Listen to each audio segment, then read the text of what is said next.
We have day 127 using temperature and wind data. Let's have our phones put away, please, at this time. Phones away. Put them in your pocket or your purse or your backpack, not on your table, not on your lap. I had a real frustrating time earlier today with lots of phones being brought out repeatedly. So please, let's use our utmost self-control and let's keep the phones away. It's going to be a long day. Brace yourself. We're going to be talking for most of the period here. I'm sorry, but that's just the way it is. Okay, purpose. Felipe, could you please read today's purpose? Oh, Angie's helping you out there. I will learn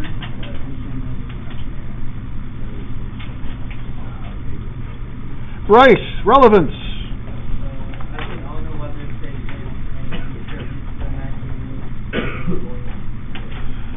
There are weather watchers who are connected either to local TV stations or to the National Weather Service. And so people get into the hobby of watching the weather, having their own weather station in their own backyard. Hey, thank you very much. Okay. Remind me when we're done with the notes. So you can be an official reporter of official weather data that goes to the government if you'd like. I've also had students become storm chasers. They have their car all fitted out with the tornado kind of stuff on the back, you know, the weather vanes and the temperature sensors and all that kind of stuff. So weather can be a fun hobby. Okay, success. Moving on to Fernando.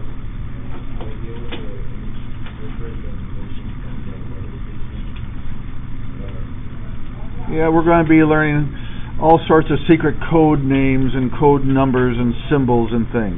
Today's grades, nothing. We don't have any homework, so try to catch up on things that you are missing.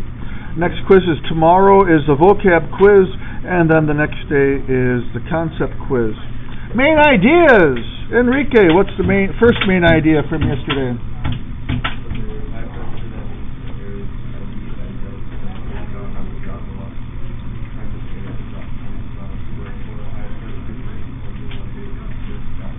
Okay, so if you see an H on a weather map, that means clear skies, and it means low temps. Next one, number 2, Tiara.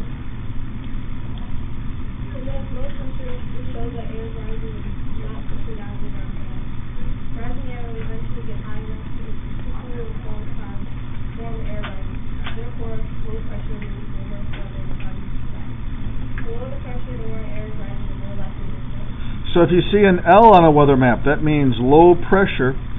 That's going to mean most likely cloudy weather and high temps.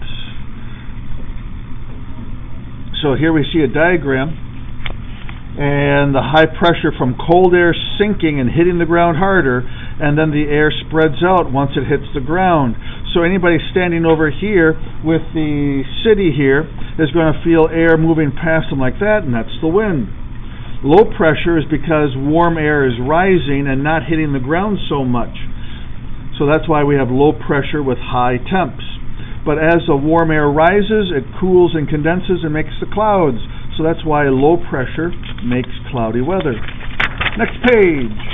This is a really lousy photocopy. There's even worse ones to come, but we'll just deal with this as best we can. This is showing all the barometric pressure readings around the country. And we can draw what's called isobars. Those are lines of equal barometric pressure. So we could draw a circle like that if we wanted to. And here's 115s. We could draw a circle that connects all the 115s, and that's an isobar. And we could continue doing it for all sorts of other numbers too. But unfortunately, this map is kind of incomplete with all of its numbers, and it's really hard to draw all the isobars, but that's the general idea. Okay, which of the following places has the lowest pressure? Is it Minnesota, Texas, Mississippi, Florida? Look at all those numbers.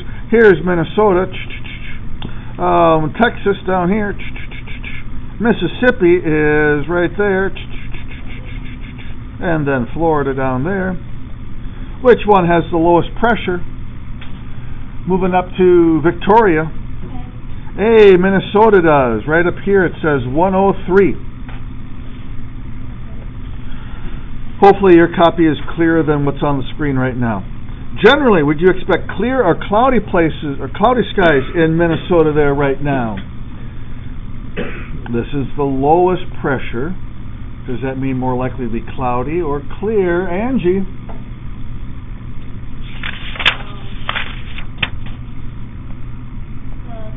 Cloudy. Low pressure, cloudy. It's low pressure because air is rising up off the ground, not weighing so much. I have a question. Yep. From Minnesota, it says 103. Yep. Texas, it has 101. Is that the lowest? Texas? Yeah. Down here, this is 1,011. This is 1,003. Yep. Okay, number 3. What's the air pressure in northern Arizona? Down here is Arizona. And we see the pressure is 1,016. Let's compare that to places around it. Above, to the north, we have 1,014. To the east, 1,012. To the south, we have 1,010. To the west, we have 1,010, 1,012, 1,013. All of them are lower than 1,016. So northern Arizona has higher pressure than areas around it. So what would we expect? Cloudy or clear air? Clear skies. James? Clear. Once again, high pressure means clear skies and low temps. Next page. From the map above, find if each state has clear or cloudy skies. Remember, cold sinking air does not make clouds. So high pressure makes clear skies. High pressure equals clear skies. Warm rising air may make clouds and has less pressure. So low pressure equals clouds. And any kind of front, whether it be a cold front, a warm front, or a stationary front, all of the fronts bring clouds. So South Dakota, right there, South Dakota has a big H. High pressure. That means clear skies. Idaho and Montana are both over here with big H's on them. High pressure. That means sinking air hitting the ground hard. Sinking air makes clear skies. Sinking air does not make clouds. California, look at that. And Angie, why do you say clouds? You are correct. Yep. Low pressure, that means air rising up off the ground. Rising air makes clouds. Southern Iowa, that's right next to Illinois. Callion, what do you say for southern Iowa? That's right here. Cloudy because we have a front there.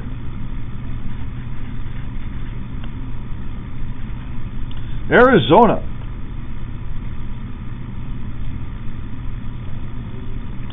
That's down here once again. Isaiah. Cloudy. We have two reasons to say that. One is the L. The other is the front moving through. Okay, with that in mind, you guys do 12 through 16 right now on your own. Turn to your neighbor to see if they agree with you.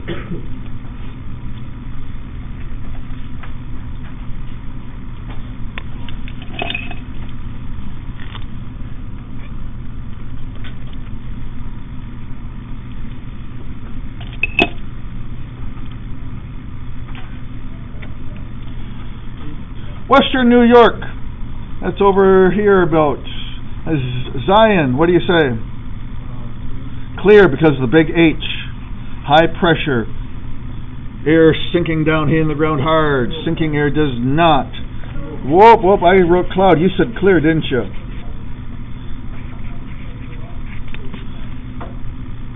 That's a science mistake. I owe you some candy.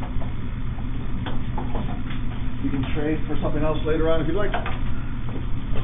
Okay, Oklahoma. You guys know where Oklahoma is? Kind of a geography class today. Here is Oklahoma, and it's the Panhandle state next to Texas. And we're moving on to Dwayne.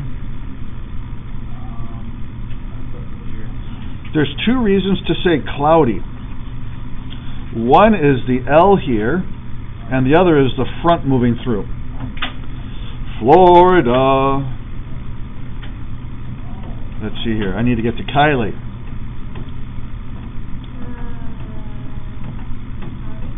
Yes, we have a front going through Florida, so cloudy. Southern Wisconsin. Cameron? Yeah, we have a front going through southern Wisconsin right there. All fronts are liable to be cloudy. Not every single one. There are exceptions to all of these rules, but these are the general patterns. James?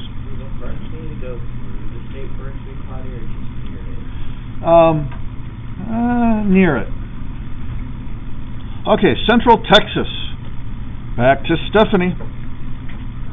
Cloudy. We have a front going through Central Texas right there. Okay, well done. Let's go on with life. Thermometer project. You can make your own thermometer if you'd like with household items. There's a video right there that shows you how. If you'd like to do that during class sometime or come in during team and do that project, I'll be glad to get the equipment out. But otherwise, we're going to skip it. The spoof we have already seen. So let's go to this complicated graph right here. What is the expected weather for Monday? Let's see, March 23rd. Can you read this complicated graph? We've done it before. See if you remember how you do it. Bryce is over by the window.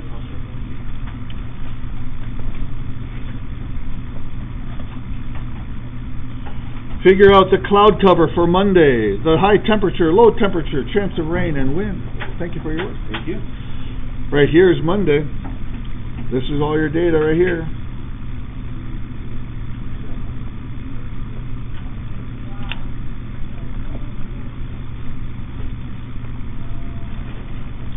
There are two ways of finding the cloud cover. Minnie, how would you describe the sky? Clear. It says the word clear right there. And we also have just a picture of just the sun. No clouds in that picture. So clear is a grand answer. Right over there. So two ways of finding out that it's clear.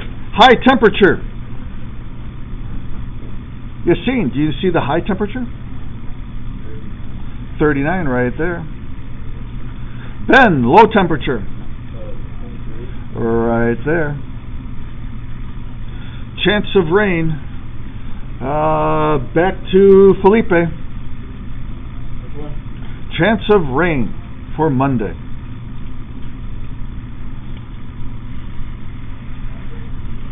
This one's kind of hidden. I don't blame you for not seeing it right off the bat. Here's the column for Monday. And down here is the chance of precipitation. So it's this zigzag line here, and it goes down to 0. So that's one way of looking at it. The other is looking at this right here. There's 0 inches of rain anticipated on that day. So either way, nothing. Wind, that's down here. The wind is going in this direction according to the arrowheads. So it's to the southeast. Here's the 0 line. Here's the 10 mile an hour line. Here's the 20 mile an hour line. So it's a little bit more than 10. Oh, let's say 12 or 13 miles an hour. A student claims that the daily low temperature always happens around sunrise. Do these graphs support that claim? It's kind of hard to see on this photocopy. Let me go over to the electronic version of this. And we can see here the temperature goes up and then down and up and down and up and down and up and down, up and down. Okay. Is it true that the lowest point of the temperature each day is at sunrise? Raise your hand if you think yes. Raise your hand if you think no. Raise your hand if there's nothing I can say to make you raise your hand. Okay, the shaded gray is nighttime hours. The white column is the daylight hours. So at the very beginning of each day, here's Sunday, the very beginning of the daylight hours is sunrise, and yes, that is indeed the lowest temperature. Same thing here, the boundary between night and day, going from night to daytime, is indeed the lowest point of each day. Almost. There's a little bit of variation here. It's a little bit colder at midnight than at 6 a.m., but that's the grand exception to all of this. Okay, let's go back to the paper version. Okay, moving on. Number 3, isotherms. Remember the prefix iso, like isosceles triangles with two equal sides. So iso means equal, and then therm refers to thermostat reading or thermometer reading. So these are lines that connect equal temperatures. Let's connect equal temperatures of 20s right here. Connect those 20s up. And right next to it we have a bunch of 30s. Let's connect those lines. There's a 25 that got in there. We're just going to ignore that because there's no other 25s. Now let's connect the 40s. Go ahead and do that. Connect the 40s together.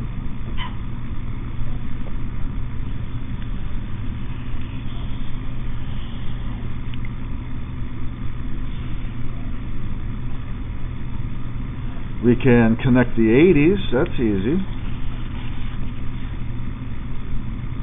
Now the others are kind of mixed up, kind of, sort of. We have a 60 here, and then way over here, but there's a 70 in between. Well, just remember that if there's 40 in Indiana and 70 in Tennessee, that means that somewhere in between there's got to be a 60. And between the 40 and 60, there's got to be a place with a 50. So we're just going to imagine where those are. Now we can connect 50s together. And we can connect the 60s together. We could do 70s in a similar way if you wanted to. Okay, so those are isotherms. Remember that winds in the U.S. generally travel from west to east. With that in mind, if this map is today's weather, will it be warmer or colder in Chicago tomorrow? Well, right here is Chicago. It's between the 30 and the 40, so let's estimate that it is 35 degrees right now. Let me write that better. 35. Is that better? I don't know. Anyway. So for tomorrow, let's make a forecast. What's going to happen tomorrow? Well, wind is generally going in this direction, so we're going to get the weather that is to our west.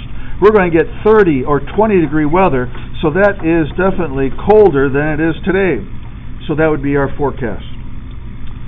Nevada. If I remember my geography correct, that is Nevada. It's currently 40 degrees. James, what will it be like tomorrow? 50. Yep. But how do you know which way the wind's going? In the United States, I'm just telling you that it's generally from west to east. Okay. So it is going to be warmer. How about Washington, D.C.? Where is that exactly? Washington, D.C. is over here-ish.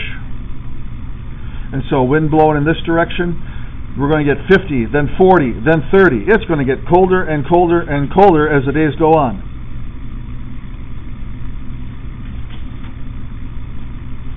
See the color version of this map. Okay, let's go back to the electronic version here.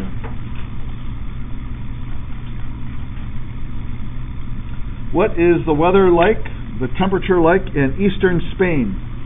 Eastern Spain is over here. This is Portugal, this little part. Most of the peninsula is Spain, so this little bit. It is light yellow. So we look down at this scale, and we see light yellow is right about there, and we read the temperature is going to be about in the low 50s. Low 50s would be your answer. How about central Germany? Where is that? Can you place it on the map? Like I said, today's a geography lesson. Germany is right here. So central Germany is a greenish color. The only green is right there. Oh, I guess there's a couple shades of green. This is the darker shade of green. It's in the low 40s. Low 40s for central Germany. Western Poland. Remember in World War I? Or is it II? World War II. Germany invaded Poland, so they went across this border right here. Western Poland is the exact same color as Germany in this case, and so it's still the middle 40s. Western Russia. Okay, so that's this country right over here. And it's a light blue. So light blue is going to be in the low 30s. Well, let's just say 30s. It's kind of hard to tell. That's the problem with these colored things. It's really hard to tell, if you look carefully, this is a different shade than here. But where exactly does that match up with all these shades? Since there's so much space in between, it's hard for our eyeball to match them on up. So these are not used for real close scientific scrutiny. These are just for at a glance, kind of get a feel for it. Okay, let's move on to the next one. On your own then, try to do these problems. Southern Texas, northern Michigan, central Alabama, northern Indiana. Let me call on folks. Let's see here. Let's see, we just had Felipe. So Victoria, you're going to do the southern Texas. Number 12 is going to be Callian. Dwayne, you're going to be central Alabama. And number 14 is going to be Ben. Confer with your neighbors if you need some help. And there's a map of the U.S. with all the names on it if you need to look at where the states are.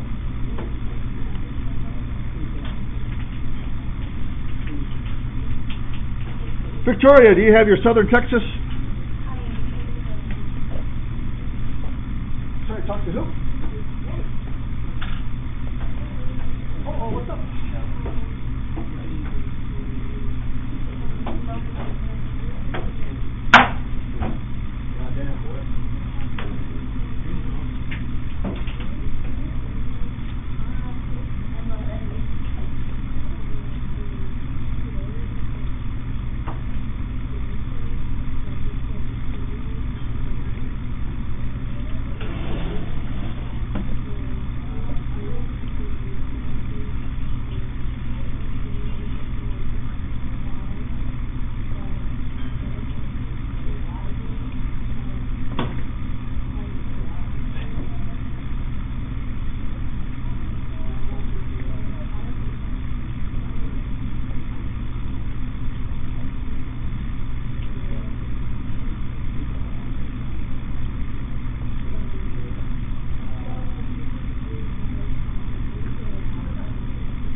Okay, sorry for that delay.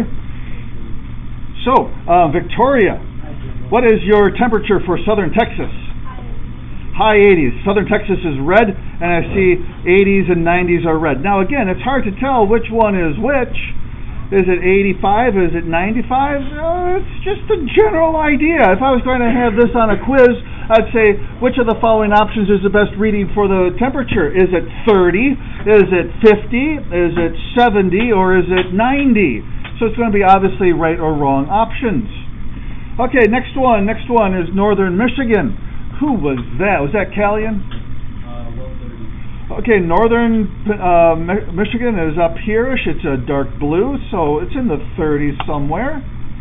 If I see some light blue in that area, so if you said in the 40s, I would accept that, maybe even high 20s. It's the general idea. Felipe? I put 60. 60? No, I wouldn't say that. 60 on this scale here is definitely green or yellow, and there's no green or yellow right there. I mean, ain't no colors on the picture. Oh, yeah, that's true. That's why I had to bring up the electronic version on the screen. Photocopies stink. I really look forward to the day when photocopies, color ones, are really, really cheap. Yeah, hopefully it'll come someday. It used to be that computers were $10,000. Now they almost buy them in bubble packs. Okay, Central Alabama. That is right here, I believe. Who has this one? Dwayne. I fully agree with you. Northern Indiana. That's right here, Northern Indiana. Ben? In the mid-50s, sure. Even if you said 60, I'd agree with you. Okay, that's enough of the color stuff. Let's go on to the paper again. Let's see here. Got it. Expand it. Okay, moving on. So, in this packet, we have studied air pressure, dew point, air temperature, winds, and we've used them all to determine the weather forecasts. A basic weather station will measure these things and report it to the central weather station. All the data from stations in an area can be plotted on one map with station symbols that put all of this information in one spot. So here's one simplified version of a station symbol. Not the words around it, just the numbers and the things, the little symbols. The temperature is right here. Some of them have it in Celsius, some in Fahrenheit. You have to check the key to see which way it is. The closer the dew point, that's this number down here, that's the temperature at which dew forms. The closer the dew point is to the air temperature, the more humid the air is. If it's within 5 degrees, we're going to call it really humid. If it's more than 10 degrees difference, then we're going to call it dry air. So this is about 21 degrees difference, so that's going to be very dry air. You have to cool the air a lot before you get dew. Number 18, the pressure may be in various units. We are only concerned in this class about where there's high and low pressure, so we don't care about what the unit is. It's just that pressure, that number there. Winds. Winds are shown by this stick with some feathers on it. I think of it as an arrow. And I think about the arrow flying into an apple like that. So the stick, that shows me where the wind has come from. If the arrow was flying into the apple like this, I'd say it came from the upper right-hand corner of the paper and is going down this way. But it's coming from the upper right. So the stick tells us where it comes from. The number of feathers tells us how fast it is. For every long feather, it's 10 knots. Which is really close to a mile per hour. If you want to think of a mile per hour as the same thing as a knot, you're pretty close. It's just off by a little bit. If you have short feathers, each one of those is worth 5 knots. So it's sort of like Roman numerals, where you have to add things together in order to come up with a real number. This has 2 long feathers, so 10 plus 10 is 20 miles per hour. 20 knots. Okay, then, number 21, the circle shading. Circle shading tells us how much of the sky has clouds when we look up. This circle is completely filled in, so that means that the sky is completely filled with clouds. Angie, let's put away your phone, please. And if we have the circle halfway filled in, then that's 50% blue sky, 50% clouds, and we might have a quarter, we might also have 3/4. Everything is rounded to the 25%, rounded to the quarter. Above the circle, like right here, we might have that kind of a symbol, a little curly Q. That is a cirrus cloud. So if you have lots of cirrus clouds, you're going to have that kind of a symbol above. Cumulus clouds, if that's the most dominant kind of cloud in the sky, you're going to have a half circle. Stratus is just a straight line. If we have thunderstorms, clouds with lightning, then we're going to have a symbol like this, zigzag, sort of like a lightning bolt. And there are different degrees of ziggy-zagginess to show different severities of thunderstorms. The rain, snow, and drizzle symbols happen right here. Here we have 2 dots, so that means it's a light rain. Light rain. If we had 3 stars, 3 asterisks, that'd mean moderate snow. 4 commas, 4 apostrophes would mean heavy drizzle. 4 dots means heavy rain, etc. Snow can be either stars or these asterisks, either way. So looking at these symbols here, let's do the top 2. Let's do this one first. Wind speed. We have 2 long feathers, each one's worth 10 knots, and then we have a short feather, that is worth 5 knots. Add them all together, we get 25. Angie, please put away your phone. The wind is from, the stick points to where it comes from. It comes from the east. If you want to imagine the arrowhead of the arrow going into an apple or whatever, the arrow is headed towards the west, but it's coming from the east. I believe that all of your questions from homework is going to be, where does the wind come from? Not where it's going to. Cloud cover. We see that the circle is halfway filled in, so the sky is halfway cloudy. 50%. What would you add to make it show that there was a light snow? We'd have just a couple stars. Please add those in. Let's do one more. Let's do this one right here. Wind speed. We have 2 long feathers. Each one is worth 10 knots, so it's a grand total of 20. Wind is from, the stick is pointing towards the upper left, that is northwest. Cloud cover again is 50%. To show that it was raining heavily, I would have 4 dots off to the side there. Questions on that? Okay, then we're going to have Felipe's team. You're going to do the second symbol, and then 9 through 12. The symbol is below. That's going to be Angie's. The last one is Isaiah's team, and then 21 through 24. That's going to be Zion's. 26 through 28, James, and the last one, Minnie. Okay, please make sure that you note that your symbol is below your questions. I have them boxed in up here on the screen so you can see which symbol goes with which set.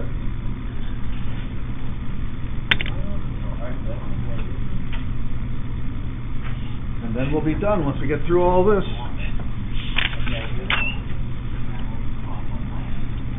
On the next page, we have a more complete weather station model. Lots and lots of different things can be all combined. We're not going to look at anything that complicated. I just want you to appreciate what the meteorologists do. And here on the next page are all sorts of other symbols that can be on a weather map. And then there's a video that goes over the exact same stuff that we've just talked about. Okay, enough chit-chat. Felipe, first question, wind speed. We have 1 long feather. Remember what that stands for? Each long feather is going to stand for 10. So since we only have 1 of them, the wind speed is 10 knots. Bryce, what's the direction? Southeast, because it's pointing to the bottom right. Southeast. And Fernando, number 7. I'm sorry, say again? Okay, we have the circle 3/4 filled in. What percent is related to 3/4? 75. Kind of precipitation. Right here we have 2 stars, And so that's going to be a light snow. That we saw back here. 2 stars, light snow. Next, Angie, what's the wind speed here?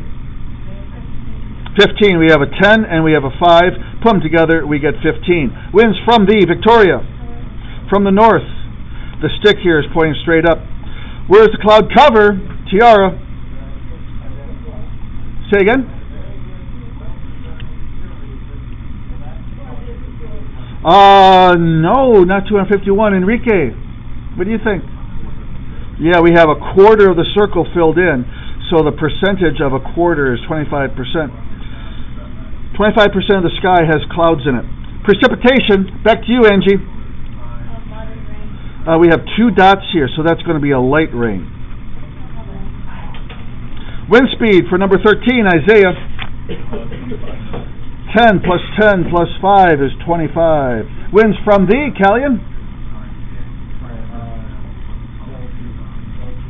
Southeast. It's pointing to the bottom right.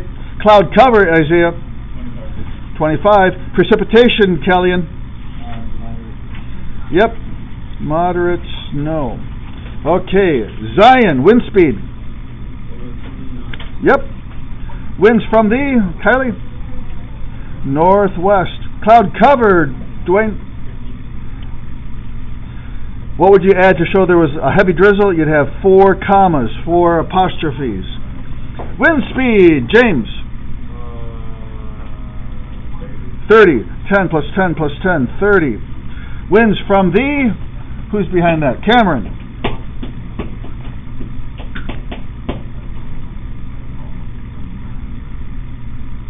It's pointing to the upper left for a map. That's going to be northeast. Cloud cover, Stephanie. 75. What kind of precipitation? We have a light drizzle. Mini, wind speed. 30, I agree. Winds from the, Ben? Northwest. Cloud cover, Yassine?